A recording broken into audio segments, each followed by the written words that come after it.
বিসমিল্লাহির রহমানির রহিম। ঢাকা শহরকে এক সময় বলা হতো মসজিদের শহর, কিন্তু এখন যদি আমরা মনে করি, আমরা বলতে পারি যে সাংবাদিকদের শহর। ডানে তাকাবেন সাংবাদিক, বামে তাকাবেন সাংবাদিক। কেউ ইলেকট্রনিক মিডিয়ায় কাজ করে, কেউ প্রিন্ট মিডিয়ায়, কেউ সামাজিক যোগাযোগ মাধ্যমে একটি চ্যানেল খুলে সেটা সাংবাদিক বনে সংবাদ সংগ্রহ এবং প্রচার করছে। কিন্তু অত্যন্ত দুঃখজনক, গতকাল বিবিসি একটি সংবাদ প্রকাশ করার পর সারা দেশে তোলপাড়। গত জুলাই আগস্ট ছাত্র জনতা অভ্যুত্থানে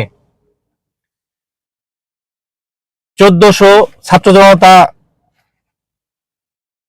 হত্যাকাণ্ডের শিকার হয়েছিল। সেই হত্যাকাণ্ডে সাবেক প্রধানমন্ত্রী শেখ হাসিনা স্বয়ং নিজে মারণাস্ত্র ব্যবহারের অনুমতি দিয়েছিলেন এবং নির্দেশ দিয়েছিলেন।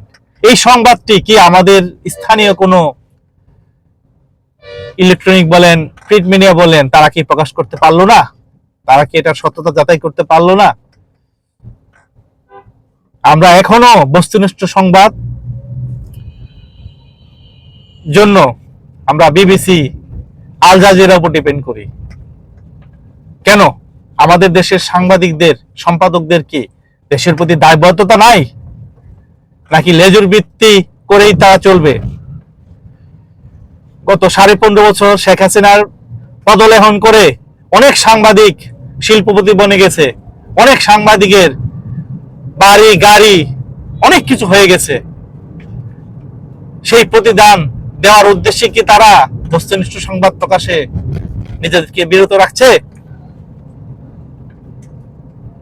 আমরা যারা গত ফ্যাসিস্ট আওয়ামী সরকারের অপরাধীদের শাস্তি চাই, তাদের অপরাধের চিত্র তুলে দেওয়ার জন্য সংবাদপত্র, ইলেকট্রনিক মিডিয়া সহ যারা এই শিল্পের সাথে জড়িত, তাদের সবাইকে আহ্বান করব, আপনারা শেখ হাসিনা সহ আওয়ামী সরকারের